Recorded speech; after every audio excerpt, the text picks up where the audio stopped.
दोस्तों हाजिर एक होर वीडियो रिपोर्ट लैके चैनल रितेश लखिया अनप्लग की अज इस वीडियो रिपोर्ट में एक बार मैं फिर गल करांगा इंटरनेशनल कबड्डी सुपरस्टार संदीप नंगल अंबिया की हत्याकांड की पड़ताल ते तफ्तीश बारे कुछ दिन पहला पंजाब पुलिस ने दावा किया सी ते आपां उस उत्ते रिपोर्ट भी नशर की सी जिस तहत कि संदीप नंगल अंबिया की हत्याकांड ते इस पूरी की पूरी साजिश के पिछे दे साजिशकर्तावां नूं बेनकाब करन दा दावा पुलिस ने किया सी। यह मन्निया गया सी कि national kabaddi federation of Ontario जिहड़ा है यानी कि कैनेडा बेस्ड एक फैडरेशन के कुछ लोगों की मदद के नाल कौमांतरी पद्धर उत्ते बैठे कुछ साजिशकर्तावां ने लोकल लैवल के उत्ते कुछ गैंगस्टर्स हायर किए। कौशल चौधरी ते अमित डागर ते उस दे नाल ही कुछ होर लोगों का भी जिक्र आया सी। सनोवर ढिल्लों, सुखदेव सिंह सुखा दुनेके अते जगजीत सिंह गांधी ये तीन अजिहे कौमांतरी पद्धर उत्ते ऑपरेट कर रहे लोग सन जिन्होंने ने कि लोकल गैंगस्टरां की मदद के नाल इस पूरी की पूरी वारदात नूं अंजाम दवाया हो सकता है। ये पंजाब पुलिस का दावा सी जिस तो बाद की पुलिस ने यह भी दावा किया सी कि जिहड़े शूटरां की पछाण कर ली गई है तो छेती ही उन्होंने भी गिरफ्तार कर लिया जाएगा। सो अज इस रिपोर्ट नूं बनाउण दा सबब ते कारण यही है कि आपां ये समझ पाइए कि पंजाब पुलिस की जांच की सही दिशा ते डायरैक्शन में जा भी रही है कि इस मामले जो कि एक कौमांतरी सर्कट ते कौमांतरी पद्धर उत्ते रची गई एक बहुत वड्डी अंतरराष्ट्रीय साजिश सी जिस तहत कि जिस लैवल के लोगों का ना सनोवर ढिल्लों या सुखदेव सिंह दुनेके वर्गे लोगों का ना जगजीत गांधी वर्गे लोगों का ना आ रहा है कि ये अपने आप दे विच असल दे विच साजिश काड़े ने या इन्हां तो भी वड्डे साजिशकर्ता इस पूरी की पूरी प्लैनिंग पिछे मौजूद सन। इस चीज़ को समझना जरूरी है तो कि इस पड़ताल नूं आपां सही तरीके नाल हुंदा होया अगे वधदा होया वेख रहे हैं क्योंकि इस कौमांतरी पद्धर की साजिश उत्ते की कोई स्पैशल इन्वेस्टिगेटिव टीम या फिर सेंट्रल ब्यूरो ऑफ इन्वेस्टिगेशन या फिर NIA नैशनल इन्वेस्टिगेशन एजेंसी वर्गी अथॉरिटीज़ नूं इन्वॉल्व किए जाने की गुंजाइश नहीं होनी चाहिए। ये जी हत्याकांड है कोई नॉर्मल हत्याकांड नहीं है। संदीप नंगल अंबिया एक बहुत वड्डी सियासत ते कॉन्स्पिरेसी के तहत निशाना बनाया गया हो सकता है या बनाया गया है। इस चीज़ का दावा हुण पंजाब पुलिस भी कर रही है। सो जदों मसला कबड्डी फैडरेशनां की अंदर खाते की खिच्चोताण के नाल जुड़दा होवे गैंगस्टरां दे नाल जुड़दा होवे वो सारियां गल्लां बातां जिन्हां दा आपां जिक्र अलग अलग रिपोर्टां दे विच कीता है तां की कारण है इस चीज़ नूं मन्नण दे कि ये गलबात या साजिश जिहड़े करता हैगे ने पूरी की पूरी कॉन्स्पिरेसी है वो सिर्फ सनोवर ढिल्लों और सुखदेव सिंह दुनेके वर्गे लोगों तक ही जाके रुकती है। उस तो अगे उसके तार क्यों नहीं जुड़ते कि पंजाब पुलिस वो लोगों तक पहुँचने की कोशिश कर रही है कि अजे तक की तफ्तीश के कुछ अजिहे लोगों वड्डियां फैडरेशनां नाल जुड़े हुए कुछ प्रमोटरां के नां सामने आए ने जिन्होंने कि दबाए जाने दी कोशिशां पुलिस वालों कीतियां जा रही ने। तफ्तीशां दे विच उन्हां दे नां खुल के उन्हां दा जिक्र क्यों नहीं किया गया है। इस समय जदों कि ये तफ्तीश हो रही है पंजाब पुलिस के हथ विच की है आपां इस चीज़ को समझण की कोशिश करिए कि पंजाब पुलिस के हथ विच सिर्फ अजिहे 4 लोग लगे ने जो कि मैं पहले भी अपनी रिपोर्ट में जिक्र किया कि ये लोगों पुलिस ने धर पकड़ करके गिरफ्तार नहीं किया बल्कि ये तो पंजाब दीयां जेलों के विच बैठे हुए उही हिस्टरी शीटर सन ते उही गैंगस्टर सन जिन्होंने पहला भी कई मुकदमियां दे विच जदों भी कोई वड्डी वारदात हुंदी रही है हुंदी आई है उन्होंने फड़ के लिया जाता है पुछगिछ की जाती है तो उन्होंने इन्हां केसां दे विच भी बतौर एक साजिशकर्ता शामिल कर लिया जाता है। लेकिन हुण आपां उस कानूनी नुकते नूं समझण की कोशिश करते हैं जिस तहत कि पंजाब पुलिस या अजे तक की जिहड़ी तफ्तीश है उस तहत ना तो असल शूटर पुलिस के हथ लग सके ने ते ना ही असल साजिश काड़ियां तक पंजाब पुलिस की तफ्तीश पहुंची है। तुसीं सोचोगे कि इसका की आधार है। इसका आधार तो इसके कारण आपां नूं आने वाली रिपोर्ट के हिस्से में काफ़ी हद तक खुलते हुए नज़र आउणगे। सो इस रिपोर्ट को अगे वधाने हैं लेकिन सब तो पहला आपां पंजाब पुलिस की उस FIR नंबर 40 जो कि 14 मार्च को रजिस्टर की जाती है। इस मामले के दर्ज FIR ते तफ्तीश मुताबक कहानी कुछ इस तरीके नाल है कि सब तो पहला वारदात तो बाद पुलिस के हथ लगता है फतेह सिंह युवराज नां दा एक अजिहा क्रिमिनल जो कि जेलों के छोटे मोटे केसां दे विच बंद हुंदा है। फतेह सिंह युवराज तो पुछगिछ की जाती है CIA स्टाफ वालों तो उस वालों खुलासा किया जाता है कि संगरूर जेल के उसकी मुलाकात अमित डागर वो गैंगस्टर जो कि दिल्ली ते NCR इलाके दे विच काफ़ी ज़्यादा एक्टिव है हरियाणा तो बिलोंग करने वाला अमित डागर उसनूं संगरूर जेल दे विच मिलता है तो जेल दे विच ही इस पूरी की पूरी साजिश नूं प्लान किया जाता है। अमित डागर नूं अग्यों कौशल चौधरी नां दे गैंगस्टर वालों संदीप नंगल अंबिया की हत्या के बारे जी इंस्ट्रक्शन आई होंदी है जिसका अपना संपर्क मलेशिया बेस्ड जगजीत सिंह गांधी के नाल हुंदा है। जगजीत सिंह गांधी जिहड़ा कौशल चौधरी हुंदा है ਅਤੇ ਅਮਿਤ ਡਾਗਰ ਵੱਲੋਂ ਫਤਿਹ ਸਿੰਘ ਯੁਵਰਾਜ ਨੂੰ ਟਾਸਕ ਕੀਤਾ ਜਾਂਦਾ ਹੈ। ਉਸਨੇ 2 ਲੋਕਾਂ ਨੂੰ ਲੱਭਣਾ ਹੁੰਦਾ ਹੈ ਤੇ ਉਸ ਦੇ ਨਾਲ ਹੀ ਕੁਝ ਰਸਦ ਉਸ ਵੱਲੋਂ ਇਹਨਾਂ ਗੈਂਗਸਟਰਾਂ ਨੂੰ ਇਸ ਵਾਰਦਾਤ ਦੇ ਲਈ ਪੰਜਾਬ ਦੇ ਵਿੱਚ ਲੋਕਲ ਲੋਕਾਂ ਦੀ ਸ਼ਕਲ ਦੇ ਵਿੱਚ ਪਹੁੰਚਾਈ ਜਾਣੀ ਹੁੰਦੀ ਹੈ। ਇਸ ਲਈ 2 ਲੋਕਾਂ ਦੀ ਨਿਸ਼ਾਨਦੇਹੀ ਇਹ ਫਤਿਹ ਸਿੰਘ ਕਰਦਾ, ਜਿਸ ਦੇ ਵਿੱਚੋਂ ਇੱਕ ਹੁੰਦਾ ਹੈ ਹਰਜੀਤ ਸਿੰਘ ਜੋ ਕਿ ਮੌੜ ਪਿੰਡ ਦਾ ਰਹਿਣ ਵਾਲਾ ਹੁੰਦਾ ਹੈ, ਬਠਿੰਡੇ ਦਾ, ਤੇ ਇਸ ਦੇ ਨਾਲ ਹੀ ਇੱਕ ਹਰਵਿੰਦਰ ਸਿੰਘ ਹੁੰਦਾ ਹੈ ਜੋ ਕਿ ਰਾਜਪੁਰੇ ਦਾ ਰਹਿਣ ਵਾਲਾ ਹੁੰਦਾ ਹੈ। ਇਹ ਦੋਵੇਂ ਹਰਜੀਤ ਅਤੇ ਹਰਵਿੰਦਰ ਸਿੰਘ ਲੋਕਲ ਪੰਜਾਬ ਦੇ ਉਹ ਸੋਰਸ ਹੁੰਦੇ ਨੇ ਜਿਨ੍ਹਾਂ ਨੇ ਦਿੱਲੀ ਜਾਂ ਹਰਿਆਣਾ ਤੋਂ ਆਏ ਬਾਹਰੋਂ ਆਏ ਗੈਂਗਸਟਰਾਂ ਦੀ ਮਦਦ ਦੇ ਨਾਲ ਇਸ ਵਾਰਦਾਤ ਨੂੰ ਸਿਰੇ ਚਾੜਨਾ ਹੁੰਦਾ ਹੈ। ਸੋ ਇਹਨਾਂ ਦਾ ਇੰਤਜ਼ਾਮ ਫਤਿਹ ਸਿੰਘ ਯੁਵਰਾਜ ਵੱਲੋਂ ਕੀਤਾ ਜਾਂਦਾ ਹੈ। ਕੌਸ਼ਲ ਚੌਧਰੀ ਜਿਹੜਾ ਹੁੰਦਾ ਹੈ ਉਹ ਇੱਕ ਜਲੰਧਰ ਬੇਸਡ ਗੈਂਗਸਟਰ ਪੁਨੀਤ ਸ਼ਰਮਾ ਅਤੇ 2 ਹੋਰ ਗੈਂਗਸਟਰ ਪ੍ਰੋਵਾਈਡ ਕਰਾਂਦਾ ਹੈ ਇਸ ਪੂਰੀ ਦੀ ਪੂਰੀ ਵਾਰਦਾਤ ਲਈ, ਜਿਸ ਦੀ ਪਛਾਣ ਇਸ ਫਤਿਹ ਸਿੰਘ ਵੱਲੋਂ ਨਹੀਂ ਕੀਤੀ ਜਾ ਸਕੀ। ਇਹ ਸਮਝਿਆ ਜਾਂਦਾ ਹੈ ਕਿ ਇੱਕ ਗੈਂਗਸਟਰ ਇਹਨਾਂ ਦੇ ਵਿੱਚੋਂ ਲੰਘੜਾਉਂਦਾ ਹੁੰਦਾ ਹੈ ਤੇ ਦੂਸਰੇ ਦਾ ਨਾਂ ਫਤਿਹ ਸਿੰਘ ਨੂੰ ਚੰਗੀ ਤਰ੍ਹਾਂ ਨਾਲ ਨਹੀਂ ਪਤਾ ਸੀ। ਸੋ 2 ਅਜਿਹੇ ਅਨਆਇਡੈਂਟੀਫਾਈਡ ਗੈਂਗਸਟਰ ਮੰਨੇ ਜਾਂਦੇ ਨੇ ਜੋ ਕਿ ਕੌਸ਼ਲ ਚੌਧਰੀ ਅਤੇ ਅਮਿਤ ਡਾਗਰ ਵੱਲੋਂ ਮਲੇਸ਼ੀਆ ਤੋਂ ਜਗਜੀਤ ਸਿੰਘ ਗਾਂਧੀ ਦੀ ਇੰਸਟਰਕਸ਼ਨ ਉੱਤੇ ਪ੍ਰੋਵਾਈਡ ਕਰਾਏ ਗਏ। ਇਸ ਤਰੀਕੇ ਨਾਲ ਜੇ ਆਪਾਂ ਵੇਖੀਏ ਤਾਂ ਇਹ ਚਾਰੋਂ ਜਿਹੜੇ ਗੈਂਗਸਟਰ ਜਾਂ ਅਪਰਾਧੀ ਕ੍ਰਿਮੀਨਲ ਸਨ, ਜਿਨ੍ਹਾਂ ਵਿੱਚੋਂ ਹਰਜੀਤ ਅਤੇ ਹਰਵਿੰਦਰ ਦੀ ਪਛਾਣ ਤਾਂ ਫਤਿਹ ਯੁਵਰਾਜ ਕਰਦਾ ਹੈ, ਲੇਕਿਨ ਹਰਿਆਣਾ ਜਾਂ ਫਿਰ ਦਿੱਲੀ ਤੋਂ ਆਏ ਸ਼ੂਟਰਾਂ ਦੀ ਜਾਂ ਫਿਰ ਉਹਨਾਂ ਗੈਂਗਸਟਰਾਂ ਦੀ ਪਛਾਣ ਨਹੀਂ ਕਰਦਾ। ਇਹ ਚਾਰਾਂ ਦੇ ਚਾਰਾਂ ਗੈਂਗਸਟਰਾਂ ਨੂੰ ਲੋਕਲ ਪੱਧਰ ਉੱਤੇ ਰੈਕੀ ਲਈ ਜਿੰਨੀ ਮਦਦ ਜਾਂ ਫਿਰ ਇਹਨਾਂ ਦੇ ਰਹਿਣ ਦਾ ਪ੍ਰਬੰਧ ਹੁੰਦਾ ਹੈ ਉਹ ਅੰਮ੍ਰਿਤਸਰ ਦੇ ਵਿੱਚ ਸਵਰਨ ਸਿੰਘ ਨਾਂ ਦਾ ਇੱਕ ਹੋਰ ਸ਼ਖਸ ਕਰਦਾ, ਜਿਸ ਨੂੰ ਕਿ ਪੁਲਿਸ ਨੇ ਬਾਅਦ ਦੇ ਵਿੱਚ ਗ੍ਰਿਫਤਾਰ ਕਰਕੇ ਉਹਨਾਂ ਤੋਂ ਪੁੱਛਗਿੱਛ ਕੀਤੀ। ਸੋ ਇਸ ਤਰੀਕੇ ਦੀ ਸਾਜ਼ਿਸ਼ ਦੇ ਬਾਰੇ ਫਤਿਹ ਸਿੰਘ ਯੁਵਰਾਜ ਵੱਲੋਂ ਖੁਲਾਸਾ ਕੀਤਾ ਗਿਆ। ਹੁਣ ਇੱਥੇ ਇੱਕ ਬੜਾ ਇੰਪੋਰਟੈਂਟ ਸਵਾਲ ਹੈ ਜੋ ਕਿ ਅਜੇ ਤੱਕ ਅਧੂਰਾ ਹੈ ਕਿ ਫਤਿਹ ਸਿੰਘ ਯੁਵਰਾਜ ਸਨੋਵਰ ਸਿੰਘ ਢਿੱਲੋਂ ਦਾ ਜ਼ਿਕਰ ਕਿਸ ਸੰਦਰਭ ਵਿੱਚ ਕਰਦਾ ਹੈ। ਹੁਣ ਇਸ ਪੂਰੇ ਦੇ ਪੂਰੇ ਵੇਰਵੇ ਜੋ ਕਿ ਫਤਿਹ ਯੁਵਰਾਜ ਵੱਲੋਂ ਦਿੱਤਾ ਗਿਆ ਹੁੰਦਾ ਪੁਲਿਸ ਨੂੰ, ਉਸ ਦੇ ਵਿੱਚ ਇੱਕ ਹੋਰ ਕਿਰਦਾਰ ਆਉਂਦਾ ਹੈ ਜਿਸ ਦਾ ਨਾਮ ਹੁੰਦਾ ਹੈ ਸਿਮਰਨਜੀਤ ਸਿੰਘ ਜੁਝਾਰ, ਜੋ ਕਿ ਉੱਤਰ ਪ੍ਰਦੇਸ਼ ਦੇ ਪੀਲੀਭੀਤ ਦਾ ਰਹਿਣ ਵਾਲਾ ਹੁੰਦਾ ਹੈ। ਆਪਾਂ ਉਸ ਦਿਨ ਵੀ ਉਸ ਦਾ ਜ਼ਿਕਰ ਕੀਤਾ ਸੀ। ਸਿਮਰਨਜੀਤ ਜੁਝਾਰ ਦੀ ਜਿਹੜੀ ਭੂਮਿਕਾ ਸੀ ਉਹ ਉਹਨਾਂ ਵੈਪਨਸ ਨੂੰ ਪ੍ਰੋਵਾਈਡ ਕਰਾਉਣ ਦੇ ਪੱਖੋਂ ਸੀ, ਉਹਨਾਂ ਗੱਡੀਆਂ ਨੂੰ ਪ੍ਰੋਵਾਈਡ ਕਰਾਉਣ ਦੇ ਪੱਖੋਂ ਸੀ। 2 ਬੋਰ ਦੇ ਜਿਹੜੇ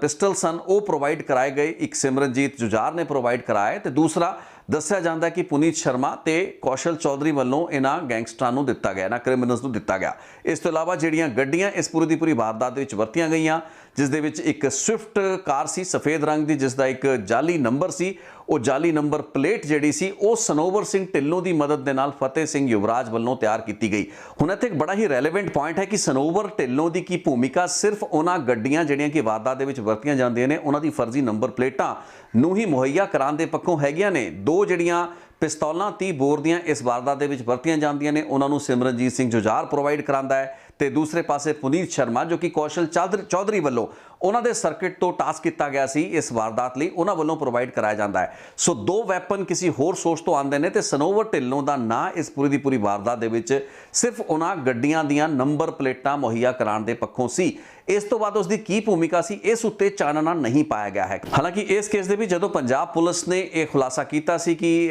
Ontario based national kabaddi federation ਦੇ ਜਿਹੜੇ ਪ੍ਰਮੋਟਰ ਦੇ ਰੂਪ ਵਿੱਚ ਕੈਨੇਡੀਅਨ ਸਾਥ ਇੱਕ YouTube ਚਲਾਉਣ ਵਾਲੇ ਜਿਹੜੇ ਸਨੋਵਰ ਢਿੱਲੋਂ ਜਾਂ ਫਿਰ ਉਹਨਾਂ ਦੇ ਨਾਲ ਦੇ ਕੁਝ ਲੋਕ ਇਸ ਹੱਤਿਆਕਾਂਡ ਦੇ ਪਿੱਛੇ ਹੋ ਸਕਦੇ ਨੇ, ਤਾਂ ਗੱਲਬਾਤ ਲੌਜੀਕਲ ਲੱਗੀ ਸੀ। ਇਹ ਲੱਗਾ ਸੀ ਕਿ ਕਬੱਡੀ ਜਗਤ ਦੇ ਵਿੱਚ ਅੰਦਰ ਦੀ ਜਿਹੜੀ ਖਾਨਾ ਜੰਗੀ ਹੈ, ਅੰਦਰ ਦੀ ਜਿਹੜੀ ਖਿੱਚੋਤਾਣ ਹੈ, ਕਬੱਡੀ ਦੀ ਟੂਰਨਾਮੈਂਟਾਂ ਦੇ ਉੱਤੇ ਕਬਜ਼ੇ ਦੀ ਜਾਂ ਫਿਰ ਉਹ ਮੋਨੋਪੋਲੀ ਦੀ ਜਿਹੜੀ ਲੜਾਈ ਹੈ ਉਸ ਦੇ ਵਿੱਚ ਗੈਂਗਸ ਨੂੰ ਵਰਤ ਕੇ ਇਹ ਵਾਰਦਾਤ ਨੂੰ ਅੰਜਾਮ ਦਵਾਇਆ ਗਿਆ ਹੋ ਸਕਦਾ। ਤਾਂ ਗੱਲਬਾਤ ਲੌਜੀਕਲ ਹੈ, ਲੇਕਿਨ ਜਦੋਂ ਆਪਾਂ ਪੁਲਿਸ ਦੀ ਤਫਤੀਸ਼ ਜਾਂ ਉਸ ਇਨਵੈਸਟੀਗੇਸ਼ਨ ਨੂੰ ਵੇਖਦੇ ਹਾਂ ਉਸ ਦੇ ਵਿੱਚ ਸਨੋਵਰ ਢਿੱਲੋਂ ਤੇ ਇੱਥੇ ਵੀ ਸਮਝਣਾ ਜ਼ਰੂਰੀ ਹੈ, ਸਨੋਵਰ ਢਿੱਲੋਂ ਦਾ ਜਿਹੜੀ ਭੂਮਿਕਾ ਹੈ ਉਹ ਬਹੁਤ ਹੀ ਸੀਮਿਤ ਹੈ, ਯਾਨੀ ਕਿ ਗੱਡੀਆਂ ਦੀ ਉਹ ਫਰਜ਼ੀ ਨੰਬਰ ਪਲੇਟਾਂ ਮੁਹੱਈਆ ਕਰਾਉਣ ਤੱਕ। ਤੇ ਜੇ ਐਡੀ ਵੱਡੀ ਸਾਜ਼ਿਸ਼ ਸੀ ਤਾਂ ਫਿਰ ਐਡੇ ਵੱਡੇ ਸਾਜ਼ਿਸ਼ਕਰਤਾ ਦਾ ਜਿਹੜਾ ਖੁਲਾਸਾ ਹੈ ਉਹ ਸਿਰਫ ਗੱਡੀਆਂ ਦੀ ਨੰਬਰ ਪਲੇਟਾਂ ਮੁਹੱਈਆ ਕਰਾਉਣ ਤੱਕ ਹੀ ਮਹਿਦੂਦ ਕਿਉਂ ਹੈ। ਇਹ ਆਪਣੇ ਆਪ ਦੇ ਵਿੱਚ ਇੱਕ ਬਹੁਤ ਵੱਡੀ ਵਾਰਦਾਤ ਸੀ, ਸੰਦੀਪ ਨੰਗਲ ਅੰਬੀਆਂ ਦਾ ਹੱਤਿਆਕਾਂਡ। ਸੋ ਇਸ ਦੇ ਵਿੱਚ ਕੀ ਜੇ ਆਪਾਂ ਕਬੱਡੀ ਫੈਡਰੇਸ਼ਨ ਦੇ ਕਿਸੇ ਵੀ ਕਾਰਕੁਨ ਦਾ ਨਾਮ ਜੋੜਿਆ ਹੈ ਤਾਂ ਉਸ ਦੀ ਭੂਮਿਕਾ ਸਿਰਫ ਆਪਾਂ ਗੱਡੀਆਂ ਦੀ ਨੰਬਰ ਪਲੇਟਾਂ ਮੁਹੱਈਆ ਕਰਾਉਣ ਤੱਕ ਹੀ ਸੀਮਿਤ ਰੱਖਾਂਗੇ ਤੇ ਉਸ ਦੇ ਅੱਗੋਂ ਦੇ ਤਾਰ ਕਿਹਦੇ ਨਾਲ ਜੁੜਦੇ ਨੇ। ਇੱਥੇ ਥੋੜਾ ਜਿਹਾ ਸਨੋਵਰ ਢਿੱਲੋਂ ਨੂੰ ਸਮਝਣਾ ਵੀ ਜ਼ਰੂਰੀ ਹੈ ਕਿ ਸਨੋਵਰ ਢਿੱਲੋਂ ਦਰਅਸਲ ਹੈ ਕੌਣ। ਬੇਸਿਕਲੀ ਸਨੋਵਰ ਢਿੱਲੋਂ ਇੱਕ ਕੈਨੇਡਾ ਓਨਟਾਰੀਓ ਦੇ ਵਸਨੀਕ ਹੈਗੇ ਨੇ, ਉੱਥੇ ਰਹਿਣ ਵਾਲੇ ਨੇ ਤੇ 2011 ਦੇ ਵਿੱਚ ਇਹਨਾਂ ਨੂੰ ਕਈ ਫਾਈਨੈਂਸ਼ੀਅਲ ਜਿਹੜੀਆਂ ਇਰੈਗੂਲੈਰਿਟੀਜ਼ ਹੁੰਦੀਆਂ ਨੇ, ਯਾਨੀ ਕਿ ਆਰਥਿਕ ਪੱਧਰ ਉੱਤੇ ਕੁਝ ਬੇਨਿਯਮੀਆਂ ਜਾਂ ਕੁਝ ਘੁਟਾਲੇ ਕਹਿ ਲਈਏ, ਉਹਨਾਂ ਦੇ ਤਹਿਤ ਅਦਾਲਤਾਂ ਵੱਲੋਂ ਦੋਸ਼ੀ ਪਾਇਆ ਗਿਆ ਸਜ਼ਾਵਾਂ ਜਿਹੜੀਆਂ ਹੈ ਇੱਕ ਜੇਲ੍ਹ ਟਰਮ ਵੀ ਇਹਨਾਂ ਨੂੰ ਸੁਣਾਈ ਗਈ ਸੀ। 2011 ਦੀ ਮੈਂ ਗੱਲ ਕਰ ਰਿਹਾ। ਇੱਕ ਕ੍ਰੈਡਿਟ ਕਾਉਂਸਲਰ ਦੇ ਰੂਪ ਵਿੱਚ ਇਹਨਾਂ ਨੇ ਆਪਣੇ ਹੀ ਕਿਸੇ ਕਲਾਇੰਟ ਦੇ ATM ਜਾਂ ਜਿਹੜੇ ਕਾਰਡਸ ਵਗੈਰਾ ਹੁੰਦੇ ਨੇ ਉਹਨਾਂ ਤੋਂ ਕੁਝ ਅਜਿਹੀਆਂ ਟ੍ਰਾਂਜੈਕਸ਼ਨਸ ਕੀਤੀਆਂ ਜੋ ਕਿ ਗਲਤ ਸਨ। ਬਾਅਦ ਦੇ ਵਿੱਚ ਇਹਨਾਂ ਨੂੰ ਉਸ ਲਈ ਅਦਾਲਤ ਨੇ ਵੀ ਦੋਸ਼ੀ ਮੰਨਿਆ ਸੀ। ਇਸ ਤੋਂ ਇਲਾਵਾ ਮੋਰਗੇਜ ਬੈਂਕਰ ਜਾਂ ਫਿਰ ਰੀਅਲ ਏਸਟੇਟ ਏਜੰਟ ਦੇ ਰੂਪ ਵਿੱਚ ਵੀ ਬਿਨਾਂ ਲਾਇਸੈਂਸ ਤੋਂ ਕੰਮ ਕਰਨ ਦਾ ਜਿਹੜਾ ਇਲਜ਼ਾਮ ਸੀ ਉਹ ਸਨੋਵਰ ਢਿੱਲੋਂ ਉੱਤੇ ਲੱਗਦਾ ਰਿਹਾ। ਬਾਅਦ ਦੇ ਵਿੱਚ ਸਨੋਵਰ ਢਿੱਲੋਂ ਚਰਚਾ ਦੇ ਵਿੱਚ ਕਦੋਂ ਆਉਂਦੇ ਨੇ, ਜਦੋਂ ਓਨਟਾਰੀਓ ਦੀ ਜਿਹੜੀ ਪ੍ਰੋਵਿੰਸ਼ੀਅਲ ਸਰਕਾਰਾਂ ਹੁੰਦੀਆਂ ਨੇ ਜਾਂ ਪ੍ਰੋਵਿੰਸ਼ੀਅਲ ਪਾਰਟੀਆਂ ਦੀ ਜਿਹੜੀ ਪੋਲਿਟਿਕਸ ਹੁੰਦੀ ਹੈ ਉਸ ਦੇ ਵਿੱਚ ਸਨੋਵਰ ਢਿੱਲੋਂ ਦੀ ਇੱਕ ਏਜੰਟ ਦੇ ਰੂਪ ਵਿੱਚ ਐਂਟਰੀ ਹੁੰਦੀ ਹੈ। ਇਹ ਮੰਨਿਆ ਜਾਂਦਾ ਕਿ ਓਨਟਾਰੀਓ ਦੀ ਜਿਹੜੀ ਪ੍ਰੋਗਰੈਸਿਵ ਕੰਜ਼ਰਵੇਟਿਵ ਪਾਰਟੀ ਹੈ ਉਸ ਦੇ ਕਿਹੜੇ ਹਲਕੇ ਤੋਂ ਕਿਹੜੇ ਉਮੀਦਵਾਰਾਂ ਨੇ ਚੋਣ ਲੜਨਾ ਹੈ, ਯਾਨੀ ਕਿ ਕਿਹੜੀ ਰਾਈਡਿੰਗ ਤੋਂ ਕਿਹੜੇ ਉਮੀਦਵਾਰ ਨੇ ਚੋਣ ਲੜਨਾ ਹੈ, ਇਸ ਦਾ ਵੀ ਚੋਣ ਹੁੰਦਾ ਹੈ। ਸੋ ਪਾਰਟੀ ਦੇ ਅੰਦਰਲੇ ਪੱਧਰ ਉੱਤੇ ਇਹਨਾਂ ਚੋਣਾਂ ਦੇ ਵਿੱਚ ਵੋਟਾਂ ਦੀ ਖਰੀਦੋ ਫਰੋਖ ਦੇ ਬਹੁਤ ਹੀ ਗੰਭੀਰ ਦੂਸ਼ਣ ਜਿਹੜੇ ਸਨ ਉਹ ਸਨੋਵਰ ਢਿੱਲੋਂ, ਜੋ ਕਿ ਬੇਸਿਕਲੀ ਪੈਟਰਿਕ ਬਰਾਊਨ ਲਈ ਕੈਂਪੇਨ ਕਰਦੇ ਸੀ, ਲੌਬਿੰਗ ਕਰਦੇ ਸੀ, ਉਹਨਾਂ ਉੱਤੇ ਲੱਗਦੇ ਰਹੇ। ਸੋ ਸਨੋਵਰ ਢਿੱਲੋਂ ਆਪਣੇ ਆਪ ਦੇ ਵਿੱਚ ਇੱਕ ਸ਼ੇਡੀ ਕੈਰੈਕਟਰ ਰਿਹਾ ਹੈ ਤੇ ਬਾਅਦ ਦੇ ਵਿੱਚ ਉਸਨੇ ਕੈਨੇਡੀਅਨ ਸੱਥ ਨਾਂ ਦਾ ਇੱਕ ਆਪਣਾ ਟੀਵੀ ਚੈਨਲ ਵੀ ਲਾਂਚ ਕੀਤਾ,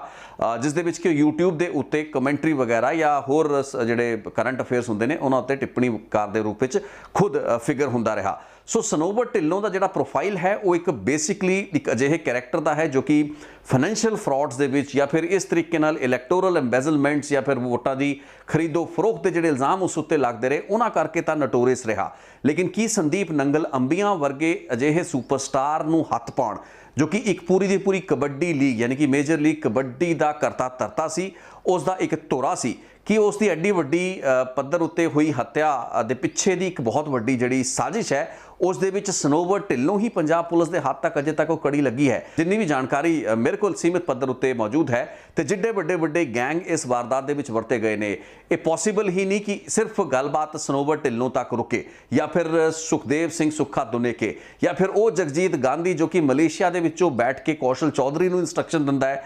ਜਗਜੀਤ ਗਾਂਧੀ ਦੀ ਜਿਹੜੀ ਅੱਗਿਓਂ ਇੰਸਟਰਕਸ਼ਨ ਕਿੱਥੋਂ ਆਂਦੀ ਹੈ, ਗੌਰਵ ਪਟਿਆਲ ਯਾਨੀ ਕਿ ਲੱਕੀ ਪਟਿਆਲ ਜੋ ਕਿ ਦਵਿੰਦਰ ਬੰਬੀਹਾ ਗੈਂਗ ਚਲਾਉਂਦਾ ਹੈ ਉਸ ਦਾ ਵੀ ਜ਼ਿਕਰ ਆਉਂਦਾ ਹੈ। ਲੇਕਿਨ ਕੀ ਦਵਿੰਦਰ ਬੰਬੀਹਾ ਦਾ ਗੈਂਗ ਜਾਂ ਆ ਜਿਹੜਾ ਕੌਸ਼ਲ ਚੌਧਰੀ ਵਰਗੇ ਗੈਂਗਸਟਰਾਂ ਦਾ ਨੈਕਸਸ ਕੀ ਸਿਰਫ ਇੱਕ ਅਜਿਹੇ ਸ਼ਖਸ ਲਈ ਕੰਮ ਕਰ ਰਿਹਾ ਸੀ ਜੋ ਕਿ ਓਨਟਾਰੀਓ ਦੀ ਕਬੱਡੀ ਫੈਡਰੇਸ਼ਨ ਦੇ ਵਿੱਚ ਵੀ ਉਸ ਦੀ ਬਹੁਤ ਹੀ ਸੀਮਿਤ ਭੂਮਿਕਾ ਸੀ, ਇੱਕ ਟੀਵੀ ਦਾ YouTube ਚੈਨਲ ਉਹ ਚਲਾ ਰਿਹਾ ਸੀ ਤੇ ਜਦੋਂ ਫਾਈਨਲੀ ਪੁਲਿਸ ਦੀ ਤਫਤੀਸ਼ ਦੇ ਵਿੱਚ ਜਿਹੜੇ ਖੁਲਾਸੇ ਹੁੰਦੇ ਨੇ ਉਸ ਦੇ ਵਿੱਚ ਸਨੋਵਰ ਢਿੱਲੋਂ ਨੂੰ ਗੱਡੀਆਂ ਦੀਆਂ ਫਰਜ਼ੀ ਜਿਹੜੀਆਂ ਨੰਬਰ ਪਲੇਟਾਂ ਮੁਹੱਈਆ ਕਰਾਉਣ ਤੱਕ ਉਸ ਦੇ ਜਿਹੜੇ ਰੋਲ ਨੂੰ ਸੀਮਿਤ ਰੱਖਿਆ ਜਾਂਦਾ ਹੈ। ਇੱਕ ਬੜਾ ਵੱਡਾ ਸਵਾਲ ਹੈ ਕਿਉਂਕਿ ਅਸੀਂ ਸਾਰੇ ਇਹ ਮੰਨ ਕੇ ਚੱਲਦੇ ਪਏ ਹਾਂ ਕਿ ਪੁਲਿਸ ਆਪਣੀ ਪੜਤਾਲ ਨੂੰ ਇੱਕ ਬਹੁਤ ਹੀ ਨਿਰਪੱਖ ਤਰੀਕੇ ਦੇ ਨਾਲ ਕਰਦੀ ਪਈ ਹੈ ਤੇ ਦੁੱਧ ਦਾ ਦੁੱਧ ਪਾਣੀ ਦਾ ਪਾਣੀ ਕਰੇਗੀ। ਲੇਕਿਨ ਕੀ ਪੰਜਾਬ ਪੁਲਿਸ ਦੀ ਪੜਤਾਲ ਉਹਨਾਂ ਵੱਡੇ ਮਗਰਮੱਛਾਂ ਉੱਤੇ ਹੱਥ ਪਾਉਣ ਤੋਂ ਸ਼ਾਇਦ ਕਿਤੇ ਨਾ ਕਿਤੇ ਪਿੱਛੇ ਰੁਕ ਰਹੀ ਹੈ ਜਾਂ ਫਿਰ ਹੋ ਸਕਦਾ ਉਹਨਾਂ ਕੋਲ ਅਜੇ ਉਸ ਤਰੀਕੇ ਦੇ ਲੋੜੀਂਦੇ ਲਿੰਕੇजेस ਸਬੂਤ ਜਾਂ ਫਿਰ ਜਾਣਕਾਰੀਆਂ ਉਹਨਾਂ ਤੱਕ ਨਾ ਪਹੁੰਚ ਪਾ ਰਹੀਆਂ ਹੋਣ, ਕਿਉਂਕਿ ਸੰਦੀਪ ਨੰਗਲ ਅੰਬੀਆਂ ਨੂੰ ਮਰਵਾਉਣ ਪਿੱਛੇ ਇੱਕ ਬਹੁਤ ਵੱਡਾ ਮੋਟਿਵ ਚਾਹੀਦਾ ਹੈ। ਨਾ ਤਾਂ ਐਡਾ ਵੱਡਾ ਮੋਟਿਵ ਮੈਂ ਸਨੋਵਰ ਢਿੱਲੋਂ ਜਾਂ ਸੁੱਖਾ ਦੁਨੇਕੇ ਦੇ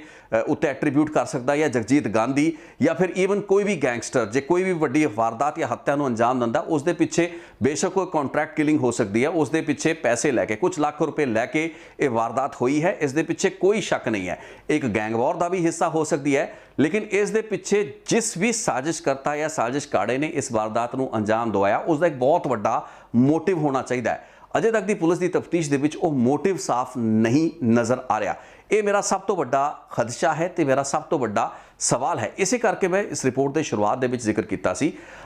ਮੈਂ ਗੱਲ CBI ਇਨਕੁਆਇਰੀ ਦੀ ਕੀਤੀ ਸੀ। ਮੈਂ ਗੱਲ ਕਹੀ ਸੀ ਕਿ ਇਸ ਮਾਮਲੇ ਦੀ ਪੜਤਾਲ ਲਈ ਇੱਕ ਵਿਸ਼ੇਸ਼ SIT ਹੋਣੀ ਚਾਹੀਦੀ ਹੈ ਜੇ ਪੰਜਾਬ ਪੱਧਰ ਉੱਤੇ ਜਾਂਚ ਨੂੰ ਕਰਾਉਣਾ ਹੈ। ਅਦਰਵਾਈਜ਼ ਇੱਕ ਪਰਫੈਕਟ ਕੇਸ ਅਜਿਹਾ ਹੋ ਸਕਦਾ ਜਿਸ ਵਿੱਚ ਕਿ ਕਿਉਂਕਿ ਇਹਦੀਆਂ ਇੰਟਰਨੈਸ਼ਨਲ ਕੌਮਾਂਤਰੀ ਰੈਮੀਫਿਕੇਸ਼ਨਸ ਨੇ, ਤੁਸੀਂ ਕੈਨੇਡਾ ਦੀ ਸਰਕਾਰ ਦੇ ਨਾਲ ਹੋਰ ਮੁਲਕਾਂ ਦੇ ਵਿੱਚ ਬੈਠੀਆਂ ਸਰਕਾਰਾਂ ਦੇ ਨਾਲ ਡੀਲ ਕਰਨਾ ਤਾਂ ਅਜਿਹੇ ਕੇਸਾਂ ਨੂੰ CBI ਵਰਗੀ ਸੈਂਟਰਲ ਜਾਂਚ ਏਜੰਸੀ ਨੂੰ ਕਿਉਂ ਨਾ ਸੌਂਪਿਆ ਜਾਵੇ। ਜੇ ਆਪਾਂ ਇਹ ਮੰਨ ਕੇ ਚੱਲਦੇ ਪਏ ਹਾਂ ਕਿ ਇਹ ਜਿਹੜੀ ਕਿਲਿੰਗ ਹੈ ਇੱਕ ਕੰਟਰੈਕਚੁਅਲ ਕਿਲਿੰਗ ਤਾਂ ਹੈ, ਲੇਕਿਨ ਇਸ ਦੇ ਪਿੱਛੇ ਠੀਕ ਉਸੇ ਤਰੀਕੇ ਦੀ ਸਾਜ਼ਿਸ਼ ਹੋ ਸਕਦੀ ਹੈ ਜਿਸ ਤਰੀਕੇ ਦੀਆਂ ਸਾਜ਼ਿਸ਼ਾਂ ਦੇ ਵਿੱਚ ਅਕਸਰ ਬਾਹਰੋਂ ਬੈਠੇ ਵਿਦੇਸ਼ਾਂ ਵਿੱਚ ਬੈਠੇ NRIs ਆਪਣੀਆਂ ਵਿਅਕਤੀਗਤ ਕੀੜਾਂ ਕੱਢਣ ਲਈ ਲੋਕਾਂ ਨੂੰ ਮਰਵਾ ਦਿੰਦੇ ਨੇ ਜਾਂ ਫਿਰ ਉਹਨਾਂ ਨੂੰ ਵੀ ਕਈ ਵਾਰ ਟਾਰਗੇਟ ਤੇ ਲੈ ਲਿਆ ਜਾਂਦਾ ਹੈ, ਯਾਨੀ ਕਿ ਉਹ ਲੋਕ ਜੋ ਕਿ ਇੰਡੀਆ ਆਏ ਹੁੰਦੇ ਨੇ ਇੱਥੇ ਮਰਡਰ ਕਰਤੇ ਜਾਂਦੇ ਨੇ, NRIs ਨੂੰ ਮਾਰਤਾ ਜਾਂਦਾ ਹੈ। ਸੋ ਜੇ ਇਸ ਤਰੀਕੇ ਦੀ ਇਸ ਵਾਰਦਾਤ ਨੂੰ ਸਮਝ ਕੇ ਪੰਜਾਬ ਪੁਲਿਸ ਇਹ ਤਫਤੀਸ਼ ਨੂੰ ਅੱਗੇ ਤੋਰ ਰਹੀ ਹੈ, ਮੈਨੂੰ ਲੱਗਦਾ ਬਹੁਤ ਵੱਡੀ ਗਲਤੀ ਕਰ ਰਹੇ ਹੈਗੇ ਨੇ। ਇਹ ਬਹੁਤ ਘਾਟ ਹੈ, ਇਸ ਸੋਚ ਦੇ ਵਿੱਚ ਬਹੁਤ ਵੱਡੀ ਘਾਟ ਹੈ ਕਿਉਂਕਿ ਇਹ ਸਾਜ਼ਿਸ਼ ਤੇ ਕਨਸਪੀਰੇਸੀ ਬਹੁਤ ਵੱਡੇ ਪੱਧਰ ਦੀ ਕਨਸਪੀਰੇਸੀ ਹੈ ਤੇ ਇਸ ਦੇ ਪਿੱਛੇ ਐਡੇ ਵੱਡੇ ਲੋਕ ਹੋ ਸਕਦੇ ਨੇ, ਐਡਾ ਵੱਡਾ ਮਾਫੀਆ ਆਪਰੇਟ ਕਰ ਰਿਹਾ ਹੋ ਸਕਦਾ ਹੈ, ਐਡੇ ਵੱਡੇ ਆਰਥਿਕ ਜਿਹੜੇ ਹਿੱਤ ਹੈਗੇ ਨੇ ਉਹ ਇਨਵੋਲਵ ਨੇ। ਤੇ ਇਸ ਤੋਂ ਅੱਗੇ ਆਪਾਂ ਚੱਲੀਏ, ਆਪਾਂ ਕੁਝ ਕੇਸਿਸ ਦੇ ਵਿੱਚ ਮੈਂ ਇੱਥੇ ਰਵੀ ਖਵਾਜਕੇ ਨਾਂ ਦੇ ਇੱਕ ਹੋਰ ਜਿਹੜਾ ਇੱਕ ਯੂਥ ਲੀਡਰ ਸੀ, ਬੇਸਿਕਲੀ ਤਾਂ ਇੱਕ ਸਟੂਡੈਂਟ ਲੀਡਰ ਸੀ, ਬਾਅਦ ਦੇ ਵਿੱਚ ਉਹ ਸਰਪੰਚ ਬਣਦਾ ਰਵੀ ਖਵਾਜਕੇ, ਤੇ 2016 ਫਰਵਰੀ ਦੇ ਵਿੱਚ ਲੁਧਿਆਣਾ ਦੇ ਵਿੱਚ ਇੱਕ ਚੱਲਦੀ ਹੋਈ ਸ਼ਾਦੀ ਦੇ ਵਿੱਚ ਦਿਨ ਦਹਾੜੇ ਉਸ ਨੂੰ ਗੋਲੀਆਂ ਮਾਰ ਕੇ ਦਵਿੰਦਰ ਬੰਬੀਹਾ ਗੈਂਗ ਵੱਲੋਂ ਮਾਰਤਾ ਜਾਂਦਾ ਹੈ। जनवरी इसी साल उस केस का फैसला आया सी ते उस केस के फैसले दे विच सिर्फ एक जिहड़ा वारदात नूं अंजाम देने वाला अवतार सिंह तारी नां दा शख्स उसनूं सज़ा मिली ते जिहड़े 2 लोग सन, 2 या 3 लोग उस केस दे विच बरी होए, जिन्हां विचों एक सी धर्मिंदर गुगनी। पंजाब दे विच कई टारगेटिड किलिंग्स यानी कि RSS ਦੇ ਹਿੰਦੂ ਲੀਡਰਾਂ ਨੂੰ ਮਾਰੇ ਜਾਣ ਦਾ ਜਿਹੜਾ ਸਿਲਸਿਲਾ 2015-16 ਦੇ ਵਿੱਚ ਸਿੱਖਰਾਂ ਤੇ ਪਹੁੰਚਿਆ ਹੋਇਆ ਸੀ, ਉਸ ਦੇ ਪਿੱਛੇ ਧਰਮਿੰਦਰ ਗੁਗਨੀ ਜਾਂ ਫਿਰ ਉਸ ਦੇ ਜਿਹੜੇ ਸਲੀਪਰ ਸੈੱਲ ਜਾਂ ਮੋਡਿਊਲ ਕੰਮ ਕਰ ਰਹੇ ਹੋ ਸਕਦੇ ਨੇ, ਉਹਨਾਂ ਦੀ ਬਹੁਤ ਵੱਡੀ ਜ਼ਿੰਮੇਵਾਰੀ ਬੰਨੀ ਗਈ ਤੇ ਕਈ ਕੇਸਾਂ ਦੇ ਵਿੱਚ ਉਸ ਨੂੰ ਨਾਮਜ਼ਦ ਕੀਤਾ ਗਿਆ। ਇਸ ਕੇਸ ਦੇ ਵਿੱਚ ਰਵੀ ਖਵਾਜਕੇ ਦੇ ਕੇਸ ਦੇ ਵਿੱਚ ਵੀ ਧਰਮਿੰਦਰ ਗੁਗਨੀ ਦਾ ਨਾਂ ਆਇਆ ਸੀ, ਲੇਕਿਨ ਜਦੋਂ ਅਦਾਲਤ ਦਾ ਫਾਈਨਲ ਟ੍ਰਾਇਲ ਕੰਕਲੂਡ ਹੋਇਆ ਤਾਂ इस केस ਦੇ ਵਿੱਚ ਸਾਰੇ ਦੇ ਸਾਰੇ ਲੋਕ ਬਰੀ ਹੋ ਗਏ ਬਿਕੋਜ਼ ਸਬੂਤ ਨਹੀਂ ਸਨ। ਹੁਣ ਇੱਥੇ ਮੇਰਾ ਸਵਾਲ ਇਸ ਇਨਵੈਸਟੀਗੇਸ਼ਨ ਦੇ ਨਾਲ ਜੁੜਦਾ ਹੈ। ਖੈਰ ਇੱਕ ਮੈਂ ਤੁਹਾਨੂੰ ਐਗਜ਼ਾਮਪਲ ਦਿੱਤਾ ਸੀ ਰਵੀ ਖਵਾਜਕੇ ਦਾ, ਉਹ ਵੀ ਇੰਟਰਸਟਿੰਗਲੀ ਦਵਿੰਦਰ ਬੰਬੀਹਾ ਗੈਂਗ ਦੇ ਨਾਲ ਜੁੜਿਆ ਹੋਇਆ ਕੇਸ ਸੀ ਤੇ ਧਰਮਿੰਦਰ ਗੁਗਨੀ ਵਰਗੇ ਲੋਕ ਉਸ ਵਿੱਚ ਬਹੁਤ ਸੌਖੇ ਤਰੀਕੇ ਨਾਲ ਬਰੀ ਹੋ ਗਏ। ਲੇਕਿਨ ਸਵਾਲ ਇਹ ਖੜਾ ਹੁੰਦਾ ਹੈ ਕਿ ਇਸ ਵਕਤ ਪੰਜਾਬ ਪੁਲਿਸ ਦੇ ਹੱਥ ਵਿੱਚ ਕੁਝ ਅਜਿਹੇ ਲੋਕ ਨੇ ਜੋ ਕਿ ਜੇਲ੍ਹਾਂ ਦੇ ਵਿੱਚ ਬੈਠੇ ਸਨ ਤੇ ਇਹਨਾਂ ਨੂੰ ਇਸ ਵਾਰਦਾਤ ਤੋਂ ਬਾਅਦ ਪੁਲਿਸ ਫੜ ਕੇ ਲਿਆਈ ਤੇ ਪੁੱਛਗਿੱਛ ਦੇ ਵਿੱਚ ਇੱਕ ਬੜੀ ਵੱਡੀ ਕਨਸਪੀਰੇਸੀ ਦੀ ਇੱਕ ਥਿਉਰੀ ਵੀ ਖੜੀ ਕਰਤੀ ਗਈ ਤੇ ਕੇਸ ਖੜਾ ਕਰਤਾ ਗਿਆ। ਲੇਕਿਨ ਉਸ ਕੇਸ ਦੇ ਵਿੱਚ ਜਿਹੜੇ ਅਸਲ सबूत हैगे ने वो कित्थे ने, वो शूटर कित्थे ने, वो वैपन कित्थे ने, वो गड्डियां कित्थे ने ते साजिश कित्थे है, साजिश करता कित्थे ने ते साजिश का मोटिव कित्थे है। ਜਦੋਂ ਅਦਾਲਤਾਂ ਦੇ ਵਿੱਚ ਇਹ ਕੇਸਾਂ ਮੈਨੂੰ ਨਹੀਂ ਪਤਾ ਵੀ ਕੈਨੇਡਾ ਦੇ ਵਿੱਚ ਜਾ ਕੇ ਪੰਜਾਬ ਪੁਲਿਸ ਉੱਥੋਂ ਇੱਕ ਤਫਤੀਸ਼ ਕਰਕੇ ਉਹ ਲੋਕਾਂ ਨੂੰ, ਚਾਹੇ ਸਨੋਵਰ ਢਿੱਲੋਂ ਹੋਵੇ, ਚਾਹੇ ਉਹ ਸੁਖਦੇਵ ਸੁੱਖਾ ਦੁਨੇਕੇ ਹੋਵੇ ਜਾਂ ਫਿਰ ਮਲੇਸ਼ੀਆ ਬੇਸ ਜਗਜੀਤ ਗਾਂਧੀ ਹੋਵੇ ਜਾਂ ਫਿਰ ਉਹਨਾਂ ਤੋਂ ਅੱਗੇ ਦੇ ਕੁਝ ਸਾਜ਼ਿਸ਼ ਕਾੜੇ ਹੋਣ, ਕਿਉਂਕਿ ਇਸ ਗੱਲਬਾਤ ਦੇ ਵਿੱਚ ਤਾਂ ਕੋਈ ਸੰਸਾ ਨਹੀਂ ਕਿ ਜੇ ਆਪਾਂ ਇਹ ਮੰਨ ਕੇ ਚੱਲ ਰਹੇ ਕਿ ਪੂਰੀ ਦੀ ਪੂਰੀ ਸਾਜ਼ਿਸ਼ ਕਾੜਿਆਂ ਦੀ ਜਿਹੜੀ ਲੜੀ ਹੈ ਜਾਂ ਜਿਹੜੀ ਉਹ ਕੜੀ ਹੈ ਉਹ ਸਨੋਵਰ ਢਿੱਲੋਂ ਜਾਂ ਸੁੱਖਾ ਦੁਨੇਕੇ ਤੱਕ ਰੁਕਦੀ ਹੈ ਤਾਂ ਆਪਾਂ ਬਹੁਤ ਵੱਡੀ ਗਲਤਫਹਿਮੀ ਦੇ ਵਿੱਚ ਹਾਂ। ਇਹ ਕਹਾਣੀ ਕਿਤੇ ਅੱਗੇ ਜਾਂਦੀ ਹੈ ਤੇ ਜੇ ਪੰਜਾਬ ਪੁਲਿਸ ਉਹ ਸਾਰੇ ਦੇ ਸਾਰੇ ਸਾਜ਼ਿਸ਼ ਘਾੜਿਆਂ ਤੱਕ ਪਹੁੰਚਣ ਦੇ ਵਿੱਚ ਕਾਮਯਾਬ ਹੁੰਦੀ ਹੈ ਤਾਂ ਗੱਲਬਾਤ ਸਮਝ ਵਿੱਚ ਆਏਗੀ, ਕਿਉਂਕਿ ਅਦਾਲਤ ਦੇ ਵਿੱਚ ਤੁਸੀਂ ਸਬੂਤ ਤੁਹਾਨੂੰ ਚਾਹੀਦੇ ਨੇ, ਤੁਹਾਨੂੰ ਵੈਪਨ ਚਾਹੀਦੇ ਨੇ, ਤੁਹਾਨੂੰ ਗੱਡੀਆਂ ਚਾਹੀਦੀਆਂ ਨੇ, ਤੁਹਾਨੂੰ ਉਹ ਪੂਰੇ ਦੇ ਪੂਰੇ ਹਾਲਾਤ ਨੂੰ ਜੋੜਨਾ ਪੈਣਾ। ਅਦਰਵਾਈਜ਼ ਹੋਏਗਾ ਕੀ? ਅਦਰਵਾਈਜ਼ ਉਹੀ ਹੋਏਗਾ ਜੋ ਰਵੀ ਖਵਾਜਕੇ ਕੇਸ ਦੇ ਵਿੱਚ ਹੋਇਆ, ਬਹੁਤ ਸੌਖੇ ਤਰੀਕੇ ਦੇ ਨਾਲ। ਤੇ ਬਹੁਤ ਅਜਿਹੇ ਕੇਸ ਹੈਗੇ ਨੇ, ਬਹੁਤ ਅਜਿਹੇ ਗੈਂਗਸਟਰ ਨੇ ਜਿਨ੍ਹਾਂ ਨੂੰ ਕਿ ਬਹੁਤ ਵੱਡੇ ਵੱਡੇ ਅਪਰਾਧਿਕ ਮਾਮਲਿਆਂ ਜਾਂ ਸਨਸਨੀਖੇਜ਼ ਦਿਖਣ ਵਾਲੇ ਜਿਹੜੇ ਮਰਡਰ ਕੇਸਿਸ ਹੁੰਦੇ ਨੇ ਉਹਨਾਂ ਦੇ ਵਿੱਚ ਬਾਅਦ ਦੇ ਵਿੱਚ ਅਦਾਲਤਾਂ ਬਰੀ ਕਰ ਦਿੰਦੀਆਂ ਨੇ, ਕਿਉਂਕਿ ਪੁਲਿਸ ਵਿਚਲੀ ਕਹਾਣੀ ਚੁੱਕ ਚੁੱਕੀ ਹੈ ਲੇਕਿਨ ਅੱਗੇ ਪਿੱਛੇ ਦੇ ਲਿੰਕੇजेस ਜਿਹਨੂੰ ਕਿ ਫਾਰਵਰਡ ਲਿੰਕੇजेस ਤੇ ਬੈਕਵਰਡ ਲਿੰਕੇजेस ਉਹਨਾਂ ਕੋਲ ਅਜੇ ਤੱਕ ਨਹੀਂ ਨੇ। ਨਾ ਤਾਂ ਸਾਜ਼ਿਸ਼ ਕਰਤਾਵਾਂ ਦਾ ਤੇ ਸਾਜ਼ਿਸ਼ ਦੇ ਬਾਰੇ ਪੂਰੀ ਗੱਲਬਾਤ ਪੰਜਾਬ ਪੁਲਿਸ ਸਮਝ ਸਕੀ ਹੈ ਤੇ ਨਾ ਹੀ ਉਹਨਾਂ ਸ਼ੂਟਰਾਂ ਬਾਰੇ। ਹਰਜੀਤ ਤੇ ਹਰਵਿੰਦਰ ਦੀ ਪਛਾਣ ਹੋ ਸਕੀ ਹੈ ਤੇ ਮੈਂ ਆਪਣੀਆਂ ਬੀਤੀਆਂ 2 ਰਿਪੋਰਟਸ ਦੇ ਵਿੱਚ ਜ਼ਿਕਰ ਕੀਤਾ ਸੀ, ਸੱਜਣ ਉਰਫ ਭੋਲੂ ਅਤੇ ਜਿਹੜਾ ਦੂਸਰਾ अनिल कुमार ना दा गैंगस्टर, अनिल कुमार लठ है उसका नाम बेसिकली। सो सज्जन एलियास भोलू और अनिल कुमार लठ जो कि बेसिकली झज्जर और द्वारका के रहने वाले ने कि ये वही 2 लोग ने जिन्हां दी पछाण या निशानदेही फतेह युवराज नहीं कर पाया। वो कह रहे कि एक शख्स लंगड़ांदा सी ते दूसरी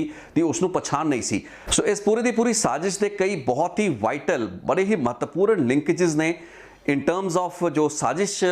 करतावां का मोटिव हो सकता है या फिर एक्चुअल इस वारदात नूं अंजाम देने वाले जिहड़े शूटर हो सकते हैं वो मिसिंग ने। तो इत्थे मैं वापस अगस्त 2021 की घटना ते आ जांदा। विक्की मिड्डू खेड़ा की हत्याकांड के उत्ते बिल्कुल डिटो यही SSP सतिंदर सिंह ही सन। इसे तरीके की वारदात सी, तकरीबन इसे तरीके का शूट आउट, तो शायद शूटर भी 1-2 वही सन। सो इस केस के बहुत सौखा सी, खास करके जिसने भी विक्की मिड्डू खेड़ा की हत्या की CCTV फुटेज देखी सी ते इस हत्याकांड दे विच जिहड़ा वीडियो बनता है शूटरां नूं वेख के ये कोई रॉकेट साइंस ही नहीं सी समझना कि 1 या 2 शूटर बड़े कॉमन शूटर नज़र आ रहे हैं, आइडेंटिकल शूटर नज़र आ रहे हैं। सो जे SSP भी इन्हां ਜ਼ਿਲ੍ਹਿਆਂ ਦੇ ਵਿੱਚ ਜਦੋਂ भी वारदातां ਹੁੰਦੀਆਂ ने ਉਹੀ इत्तेफाक नाल सन। सो कोई वड्डी रॉकेट साइंस नहीं सी उस पूरी दी पूरी कड़ी नूं जोड़ना, उस लिंकेज नूं जोड़ना जिसनों कि पंजाब पुलिस ने बखूबी कर विखाया। लेकिन रॉकेट साइंस है कि रॉकेट साइंस ये है कि ना तो विक्की मिड्डू खेड़ा के जोड़े शूटर हैगे ने जिन्होंने गोलियां उन्होंने मारियां अगस्त 2021 के विच, ना तो वो फड़े गए ने ते अजे तक ये शूटर भी हले पुलिस की गिरफ्त या पुलिस की रीच के विचों बाहर ने। सो जब तक ये शूटर नहीं मिलते, हथियार नहीं मिलते या होर जोड़े अहम सबूत नहीं मिलते तब तक इस पूरी की पूरी पड़ताल किते पहुंची है। इस चीज़ को मान लेना बहुत ही प्रीमेच्योर होएगा। पंजाब पुलिस के दावे जिड्डे मर्जी वड्डे होण, लेकिन अजे तक ये जिहड़ी ग्राउंड लैवल के उत्ते यानी कि जिहड़ी दी फॉरवर्ड लिंकेजेस है in terms of catching the actual culprits, असल जिहड़े वारदात नूं अंजाम देण वाले शूटर ने उन्हां दी गिरफ्तारी तो पहलां कोई भी दावा करना प्रीमेच्योर ही मन्निया जा सकता है। इस दे नाल ही जिहड़ा उस तो भी वड्डा चैलेंज पंजाब पुलिस लई है वो है ਇਹਦੇ बैकवर्ड लिंकेजेस या इस पूरी दी पूरी साजिश जो कि असल दे विच एक साजिश है, उस दे विच सिर्फ छोटियां मच्छियां ते ही हथ ना पाया जाए। अजिहे लोकां नूं ही एडी वड्डी साजिश दा साजिशकर्ता ब्रांड करके पंजाब पुलिस ये ना समझे कि वड्डे साजिशकर्ता बच जाणगे या उन्हां नूं कोई बचा लेगा। पंजाब पुलिस नूं समझण दी लोड़ है, ये उन्हां दी मजबूरी भी हो सकती है। आपां इस चीज़ नूं मन के चलीए क्योंकि संदीप नंगल अंबियां दे पिंड दे विच उन्हां दी मौत या उन्हां दी हत्याकांड तो 5 दिन बाद तक उन्होंने संस्कार 5वें दिन जाके उन्होंने संस्कार होया। परिवार ते उन्होंने जिहड़े चाहण वाले सन उन्होंने वालों पुलिस उत्ते एक दबाव बनाया जा रहा है कि इस केस दे विच जब तक पुलिस कार्रवाई नहीं करती तब तक वो अंतिम संस्कार नहीं करेंगे। सो इस तरीके के दबाव ते प्रैशर जदों भी पुलिस ते एजेंसियां उत्ते बनाए जाणगे, मैं इसनूं एक सही चीज़ नहीं मानता। लोगों का गुस्सा, लोगों के जज्बात अपनी थां हुंदे ने, लेकिन इस तरीके के केसां दे विच पुलिस नूं एक ठंडे दिमाग दे नाल एक प्रैक्टिकल लैवल उत्ते एक ऑब्जैक्टिव इन्वेस्टिगेशन करन लई समा चाहिदा है। तो जदों भी इस तरीके की काली की जाती है, चाहे वह लोगों वालों की जाए, लोग अक्सर देखा भी किसी केस दे विच जदों बहुत ज़्यादा गुस्सा हुंदा लोग डैड बॉडी नूं लैके लाश नूं लैके सड़क ते बह जाणगे। इस केस दे विच भी यही किया गया। सो जदों पुलिस के गल च अंगूठा देता तो फिर पुलिस ने जेलों के विचों उस तरीके नाल जिवें विक्की मिड्डू खेड़ा के केस दे विच आनन फानन कह लीए या फिर मरता क्या ना करता की स्थिति दे विच, क्योंकि शूटर तो खब्बे हथ वाला दिख ही रहा सी ते जो विक्की मिड्डू खेड़ा दे नाल होया सी उसे सारे दे सारी सीरीज़ ते उसे लिंक नूं चक के पुलिस ने जोड़ के ये दावा करता कि 4 असीं बंदे फड़ लए ने, जदों कि चारों बंदे जेलों के विच ही बैठे सी। असल फड़न वाले लोग वो शूटर ने जो कि अजे तक पुलिस की गिरफ्त चों बाहर ने, ते वो साजिशकर्ता जिन्हां दा हजे तक ना भी इस इन्वेस्टिगेशन दे विच नहीं आया कि पुलिस वालों इस केस दे विच जिहड़ा वो दावा किया गया सी वो अजे तक उस अद्धी अधूरी पड़ताल या फिर उस अद्धी अधूरी इन्वेस्टिगेशन दी ही कड़ी है, तो कि अजे भी पुलिस उन्हां असली गुनहगारां तो दोषियों तो बहुत दूर है, उन्हां साजिशकर्तावां दे नेड़े तेड़े भी नहीं है जो कि असल दे विच इस वड्डी हत्याकांड दे पिछे हो सकते हैं। ये एक बड़ा वड्डा समझण वाला फैक्टर है। यही कारण है कि मैं इस केस दे विच एक निरपक्ष ते एक बहुत ही इंडिपेंडेंट जांच की गल करता पाया है, क्योंकि पॉसीबल है कि पुलिस ने अंडर प्रैशर इस कार्रवाई नूं जिन्ना भी उन्हां दी समर्था सी या जिन्नी भी उन्हां दी बैंडविड्थ अलाउ करदी सी उन्होंने उस हिसाब नाल उन्ने दे विच जिन्ना कुछ कढ़ सकते सी कढ़ लिया, लेकिन क्योंकि परफॉर्म करन दा प्रैशर सी, समा घट सी, ये पॉसीबल है कि अजे तक असल कड़ियां नूं वो नहीं जोड़ पाए, तो असल लोकां या साजिशकर्तावां तक वो नहीं पहुँच पाए। पहुँच पाणगे भी या नहीं पहुँच पाणगे ये भी बड़ा वड्डा सवाल है। जे इस केस दे शूटर अंडरग्राउंड हो जान कुछ हफ्ते या कुछ महीने तक टोटली अपने आप नूं रेडियो साइलेंस मेनटेन करके ब्लैकआउट रखन पुलिस दे लई बड़ी वड्डी चुनौती है। तुसीं उन्हां हालातां दे विच कैनेडा या होर विदेशों के मुल्कों तो जिहड़े लोग ऑपरेट करते रहे हैं उन्होंने इन्हां केसां दे विच नामजद करके किस तरीके का कोऑपरेशन सीख कर सकते हो, किस तरीके की पड़ताल कर सकते हो, ये अपने आप दे विच कुछ बड़े प्रैक्टिकल सवाल ने। पंजाब पुलिस के सामने एक बड़ी वड्डी चुनौती है, लेकिन मैं किते ना किते मानदा हाँ कि ये केस एक अजिही प्रपोर्शन ते डायमेंशन का केस है। संदीप नंगल अंबिया का हत्याकांड जिसनों की CBI या किसी केंद्रीय जांच एजेंसी के हवाले करने की लोड़ इस पक्षों भी है, क्योंकि एक तो जांच निरपक्ष होनी चाहिए है। नॉट दैट कि पंजाब पुलिस की जांच निरपक्ष नहीं है, बल्कि इत्थे लोकल फैक्टर्स या कई जिहड़े प्रैशर्स होंदे ने स्थानक पुलिस उत्ते रहिंदे ने, लेकिन सेंट्रल एजेंसियां कौमांतरी पद्धर उत्ते भी बाहरली मुल्कां दीयां सरकारां दे नाल इन्हां मुद्दिआं नूं मजबूती दे नाल टेकअप कर सकदे ने, ते इस पड़ताल नूं अपने सैल्स के जरिए इंटरपोल के जरिए लोड़ींदे जिहड़े प्लेयर्स हैगे ने जो कि असल कॉन्सपीरेटर हो सकते हैं उन्हां तक भी लिजाण पक्षों एक केंद्रीय एजेंसी या एक केंद्रीय जांच जिहड़ी है वो ज़्यादा सिट्टा मुखी जांच हो सकती है। इस चीज़ उत्ते किसी को भी कोई खदशा नहीं होना चाहिए। मैंने हैरानी थोड़ी जी इस गल ते भी है भी पंजाब सरकार वालों, हालांकि पार्लीमेंट के जिहड़े चौधरी संतोख सिंह होना वालों यह सवाल चुक्या गया तो एक बड़ी चंगी गल की उन्होंने पार्लीमेंट के इस मुद्दे नूं चुक्या, लेकिन पंजाब सरकार या मुख्यमंत्री भगवंत मान वालों कोई अजिहा जिहड़ा भरोसे नूं दुआउण वाला कोई अजिहा मैसेज स्टेटमेंट आनी चाहिए सी, आनी बनती सी, क्योंकि मैं फिर बार बार उस चीज़ को रिपीट करदा है कि जे सरकारां या कोई भी बंदा ये समझदा है कि ये जिहड़ी गलबात है ये कोई व्यक्तिगत रंजिश कड्ढी गई है, कोई निजी दुश्मनी कड्ढी गई है, ये बिल्कुल भुल जाया जाए। इनफैक्ट ये केस अजिहा केस है जिसकी डायमेंशन ते जिसकी प्रपोर्शनस दे विच एक NIA जांच भी बन सकती है। जिस तरीके नाल गैंगस्टर्स नूं टारगेटेड किलिंग्स लई वरत्या गया 2015-16 दे विच, आपां एक छोटे जे बच्चे जिसने कि खालिस्तान का एक पोस्टर भी जे अपने घरे छापता उस उत्ते भी UAPA वर्गे केस ਥੋਪਤੇ, ਉਸ ਉੱਤੇ ਵੀ ਐਡੀਆਂ ਸਖਤ ਸੈਕਸ਼ਨਸ ਲਾਤੇ ਗਏ। ਕਿਸੇ ਨੇ ਝੰਡਾ ਲਹਿਰਾਤਾ, ਉਸ ਉੱਤੇ UAPA ਲੱਗ ਗਿਆ। ਇੱਥੇ ਟਾਰਗੇਟਿਡ ਕਿਲਿੰਗਸ ਅੰਜਾਮ ਦਿੱਤੀਆਂ ਜਾ ਰਹੀਆਂ ਨੇ। ਗੈਂਗਸਟਰਾਂ ਦੇ ਸੈੱਲਸ ਨੂੰ, ਸਲੀਪਰ ਸੈੱਲ ਨੂੰ, ਮੋਡਿਊਲਸ ਨੂੰ ਵਰਤ ਕੇ ਲੋਕਾਂ ਨੂੰ ਮਾਰਿਆ ਜਾ ਰਿਹਾ ਹੈ। ਕੱਲੇ ਆਪਾਂ ਕੋਈ ਹਿੰਦੂ ਲੀਡਰ ਜਾਂ ਫਿਰ RSS ਦਾ ਲੀਡਰ ਹੀ ਮਾਰਿਆ ਜਾਵੇ ਤਾਂ ਹੀ ਉਹਨਾਂ ਕੇਸਾਂ ਦੀ ਪੜਤਾਲਾਂ ਨੂੰ NIA ਜਾਂ ਕੇਂਦਰੀ ਏਜੰਸੀਆਂ ਨੂੰ ਦਈਏ, ਕੋਈ ਜ਼ਰੂਰੀ ਤਾਂ ਨਹੀਂ। ਇੱਕ ਕਬੱਡੀ ਦਾ ਇੰਟਰਨੈਸ਼ਨਲ ਸੁਪਰਸਟਾਰ ਹੈ ਜਿਸ ਨੂੰ ਪੰਜਾਬ ਦੇ ਵਿੱਚ ਇੱਕ ਬਹੁਤ ਹੀ ਵੱਡੇ ਖਤਰਨਾਕ ਗੈਂਗਸਟਰਾਂ, ਜਿਨ੍ਹਾਂ ਦੇ ਕਿ ਤਾਰ ਦਿੱਲੀ, ਹਰਿਆਣਾ ਤੇ ਪੰਜਾਬ ਦੇ ਬਹੁਤ ਹੀ ਖੂੰਖਾਰ ਗੈਂਗਸਟਰਾਂ ਦੇ ਜਿਹੜੇ ਗੁੱਟਾਂ ਦੇ ਨਾਲ ਜੁੜਦੇ ਨੇ, ਉਹਨਾਂ ਨੂੰ ਸੁਪਾਰੀ ਦੇ ਜ਼ਰੀਏ ਕੈਨੇਡਾ ਜਾਂ ਫਿਰ ਵਿਦੇਸ਼ਾਂ ਦੇ ਵਿੱਚੋਂ ਬੈਠ ਕੇ ਮਰਵਾਏ ਜਾਣ ਦੀ ਸਾਜ਼ਿਸ਼ ਹੈ। ਇਹ ਟਾਰਗੇਟਿਡ ਕਿਲਿੰਗਸ ਦੀ ਕੈਟੇਗਰੀ ਵਿੱਚ ਕਿਉਂ ਨਾ ਆਵੇ ਤੇ ਇਸ ਦੀ ਪੜਤਾਲ ਇੱਕ ਉੱਚ ਪੱਧਰ ਤੇ ਕਿਉਂ ਨਾ ਹੋਵੇ। ਅਸੀਂ ਮਿੱਡੂ ਖੇੜਾ ਤੋਂ ਲੈ ਕੇ ਸੰਦੀਪ ਨੰਗਲ ਅੰਬੀਆਂ ਵਰਗੇ ਕੇਸਾਂ ਨੂੰ ਸਥਾਨਕ ਜਾਂ ਲੋਕਲ ਪੁਲਿਸਾਂ ਤੇ ਉਹਨਾਂ ਦੀਆਂ ਬਹੁਤ ਹੀ ਲਿਮਿਟਿਡ ਲੈਵਲ ਦੀਆਂ ਜਿਹੜੀਆਂ ਇਨਵੈਸਟੀਗੇਸ਼ਨਾਂ ਕਦ ਤੱਕ ਮਹਿਦੂਦ ਰੱਖਾਂਗੇ। ਚੰਗੇ ਅਫਸਰ ਤੇ ਚੰਗੀਆਂ ਇਨਵੈਸਟੀਗੇਟਿਵ ਏਜੰਸੀਆਂ ਇਹਨਾਂ ਕੇਸਾਂ ਦੀ ਨਿਰਪੱਖ ਹੋ ਕੇ ਪੜਤਾਲ ਕਰਨ, ਇਹੀ ਆਸ ਹੈ। ਨਹੀਂ ਤਾਂ ਇਸ ਤੋਂ ਅਗਲਾ ਖਦਸ਼ਾ ਮੇਰਾ ਸੁਣ ਲਓ, ਉਹ ਅੱਜ ਹੀ ਮੈਂ ਤੁਹਾਨੂੰ ਤੁਹਾਡੇ ਸਾਹਮਣੇ ਜ਼ਾਹਰ ਕਰ ਦਿੰਦਾ ਨਾ, ਕਿਉਂਕਿ ਭਵਿੱਖ ਦੇ ਵਿੱਚ ਰੱਬ ਨਾ ਕਰੇ ਉਹ ਹਾਲਾਤ ਆਣ, ਲੇਕਿਨ ਅਸੀਂ ਪੰਜਾਬ ਦੇ ਵਿੱਚ, ਈਵਨ ਕੈਨੇਡਾ ਦੇ ਵਿੱਚ, ਈਵਨ ਅਮਰੀਕਾ ਦੇ ਵਿੱਚ ਹੋਰ ਖੂਨ ਖਰਾਬਾ ਵੇਖਾਂਗੇ। ਜੇ ਲੋਕ ਸੋਚ ਰਹੇ ਨੇ ਕਿ ਇਸ ਇੱਕ ਵਾਰਦਾਤ ਦੇ ਨਾਲ ਕਹਾਣੀ ਖਤਮ ਹੋਈ ਹੈ, ਕਹਾਣੀ ਖਤਮ ਨਹੀਂ, ਕਹਾਣੀ ਸ਼ੁਰੂ ਹੋਈ ਹੈ। ਹਜੇ ਬਹੁਤ ਕੁਝ ਹੋਣਾ ਹੈ। ਜੇ ਨੰਗਲ ਅੰਬੀਆਂ ਜਾਂ ਫਿਰ ਮੇਜਰ ਲੀਗ ਕਬੱਡੀ ਦੇ ਖਿਡਾਰੀ ਨੂੰ ਇਸ ਤਰੀਕੇ ਨਾਲ ਨਿਸ਼ਾਨਾ ਬਣਾਇਆ ਜਾ ਸਕਦਾ ਹੈ ਤਾਂ ਹੋਰ ਜਿਹੜੀਆਂ ਫੈਡਰੇਸ਼ਨਾਂ ਹੈਗੀਆਂ ਨੇ ਉਹਨਾਂ ਦੇ ਖਿਡਾਰੀ ਵੀ ਕੱਲ ਨੂੰ ਖਤਰੇ ਦੇ ਵਿੱਚ ਆ ਸਕਦੇ ਨੇ। ਤੇ ਇਹ ਜਿਹੜਾ ਡਰ ਹੈ ਇਹ ਸਾਰੇ ਖਿਡਾਰੀਆਂ ਦੇ ਵਿੱਚ ਹੈ, ਖਾਸ ਕਰਕੇ ਉਹ ਖਿਡਾਰੀ ਜੋ ਕਿ ਕਿਸੇ ਨਾ ਕਿਸੇ ਲੀਗ ਦਾ ਹਿੱਸਾ ਨੇ, ਕਿਸੇ ਨਾ ਕਿਸੇ ਫੈਡਰੇਸ਼ਨ ਦੇ ਨਾਲ ਜੁੜੇ ਹੋਏ ਨੇ। ਇਹ ਖਿਡਾਰੀਆਂ ਨੇ ਆਪਣੇ ਖੇਡ ਦੇ ਜ਼ਰੀਏ, ਆਪਣੀ ਪ੍ਰਤਿਭਾ ਦੇ ਜ਼ਰੀਏ, ਆਪਣੇ ਹੁਨਰ ਦੇ ਜ਼ਰੀਏ ਆਪਣਾ ਨਾਮਣਾ ਖੱਟਿਆ ਹੈ, ਆਪਣਾ ਮੁਕਾਮ ਬਣਾਇਆ ਹੈ। ਅਸੀਂ ਇਸ ਤਰੀਕੇ ਦੀ ਗੈਂਗ ਵਾਰਸ ਦੇ ਵਿੱਚ ਇਹਨਾਂ ਨੂੰ ਝੋਕਦਾ ਹੋਇਆ ਨਹੀਂ ਵੇਖ ਸਕਦੇ। ਜਿਹੜੀ ਫਿਲਹਾਲ ਇਨਵੈਸਟੀਗੇਸ਼ਨ ਚੱਲਦੀ ਪਈ ਹੈ, ਜੇ ਇਸ ਦੇ ਤਾਰ ਸਨੋਵਰ ਢਿੱਲੋਂ ਜਾਂ ਫਿਰ ਸੁਖਦੇਵ ਸੁੱਖਾ ਦੁਨੇਕੇ ਜਾਂ ਜਗਜੀਤ ਗਾਂਧੀ ਵਰਗਿਆਂ ਤੋਂ ਹੋਰ ਅੱਗੇ ਗਾਂ ਨਹੀਂ ਜੁੜਦੇ, ਇਹ ਕਨੈਕਸ਼ਨ ਜੇ ਨਹੀਂ ਜੁੜਦੇ ਤਾਂ ਇਸ ਜਾਂਚ ਨੂੰ ਮੁਕੰਮਲ ਕਦੇ ਵੀ ਨਹੀਂ ਮੰਨਿਆ ਜਾ ਸਕਦਾ, ਕਿਉਂਕਿ ਇਹ ਉਸ ਲੈਵਲ ਦੇ ਲੋਕ ਹੀ ਨਹੀਂ ਨੇ ਜੋ ਕਿ ਇਸ ਵੱਡੇ ਪੱਧਰ ਦੀ ਸਾਜ਼ਿਸ਼ ਰਚ ਸਕਣ, ਕੌਨਸਪੀਰੇਸੀ ਰਚ ਸਕਣ। ਉਸ ਦਾ ਪਾਰਟ ਜ਼ਰੂਰ ਹੋ ਸਕਦੇ ਨੇ, ਕੜੀਆਂ ਹੋ ਸਕਦੇ ਨੇ, ਲੇਕਿਨ ਇਹ ਉਹ ਫਾਊਂਟੇਨ ਹੈਡ ਨਹੀਂ, ਇਹ ਉਹ ਮਾਸਟਰਮਾਈਂਡ ਨਹੀਂ ਹੋ ਸਕਦੇ। ਸੋ ਪੰਜਾਬ ਪੁਲਿਸ ਪਹਿਲਾਂ ਤਾਂ ਉਹਨਾਂ ਫੁੱਟ ਸੋਲਜਰਸ ਨੂੰ ਲੱਭੇ, ਯਾਨੀ ਕਿ ਉਹਨਾਂ ਸ਼ੂਟਰਾਂ ਨੂੰ ਲੱਭੇ ਜਿਨ੍ਹਾਂ ਨੇ ਕਿ ਵਾਰਦਾਤ ਨੂੰ ਅੰਜਾਮ ਦਿੱਤਾ, ਤੇ ਉਹਨਾਂ ਨੂੰ ਲੱਭ ਕੇ ਫੜਨ ਦੇ ਵਿੱਚ ਹੀ ਅਸਲ ਕਾਮਯਾਬੀ ਜਾਂ ਬ੍ਰੇਕ ਥਰੂ ਆਪਾਂ ਮੰਨਾਂਗੇ। ਤੇ ਉਸ ਤੋਂ ਬਾਅਦ ਹੱਥ ਪਵੇ ਉਹਨਾਂ ਸਾਜ਼ਿਸ਼ਕਰਤਾਵਾਂ ਦੇ ਉੱਤੇ। ਆ ਜਿਹੜੀ ਵਿਚਲੀ ਕੜੀ ਫੜ ਕੇ ਜਿਸ ਨੂੰ ਪ੍ਰਾਪਤੀ ਜਤਾਇਆ ਜਾ ਰਿਹਾ, ਜੇਲ੍ਹਾਂ ਵਿੱਚੋਂ ਲਿਆ ਕੇ ਲੋਕਾਂ ਨੂੰ ਪੁੱਛਗਿੱਛ ਕਰਕੇ ਰਿਮਾਂਡਾਂ ਦੇ ਉੱਤੇ ਲਿਆ ਕੇ ਉਹਨਾਂ ਦੇ ਵਿੱਚੋਂ ਹੀ ਆਪਾਂ ਇੱਕ ਕੌਨਸਪੀਰੇਸੀ ਲੋਕਾਂ ਦੇ ਸਾਹਮਣੇ ਰੱਖਤੀ ਹੈ। ਠੀਕ ਹੈ, ਕੌਨਸਪੀਰੇਸੀ ਹੈ, ਲੇਕਿਨ ਇਹ ਪੂਰੀ ਗੱਲਬਾਤ ਨਹੀਂ ਹੈ। ਪੂਰੀ ਗੱਲਬਾਤ ਲੋਕਾਂ ਦੇ ਸਾਹਮਣੇ ਛੇਤੀ ਆਣੀ ਚਾਹੀਦੀ ਹੈ। ਸੋ ਇਸੇ ਆਸ ਤੇ ਉਮੀਦ ਕਿ ਆਉਣ ਵਾਲੇ ਦਿਨਾਂ ਦੇ ਵਿੱਚ ਕਈ ਹੋਰ ਬ੍ਰੇਕ ਥਰੂਜ਼ ਇਨਵੈਸਟੀਗੇਟਿਵ ਏਜੰਸੀਜ਼ ਦੇ ਜਾਂ ਪੰਜਾਬ ਪੁਲਿਸ ਦੇ ਹੱਥ ਲੱਗਣਗੇ। ਇਸੇ ਨੋਟ ਦੇ ਉੱਤੇ ਇਸ ਰਿਪੋਰਟ ਨੂੰ ਦਿੰਦਾ ਵਿਰਾਮ। ਆਪਣੇ ਸੁਜੈਸ਼ਨ, ਫੀਡਬੈਕ ਜਾਂ ਆਪਣੀ ਆਬਜ਼ਰਵੇਸ਼ਨ ਇਸ ਰਿਪੋਰਟ ਤੇ ਇਸ ਵਿੱਚ ਜਿਹੜੀਆਂ ਗੱਲਾਂ ਬਾਤਾਂ ਮੇਰੇ ਵੱਲੋਂ ਕੀਤੀਆਂ ਗਈਆਂ ਨੇ ਉਹਨਾਂ ਦੇ ਉੱਤੇ ਆਪਣੀ ਟਿੱਪਣੀ ਜ਼ਰੂਰ ਕਰੋ। ਬਹੁਤ ਬਹੁਤ ਧੰਨਵਾਦ ਇਸ ਰਿਪੋਰਟ ਨੂੰ ਵੇਖਣ ਲਈ। Thank you so much.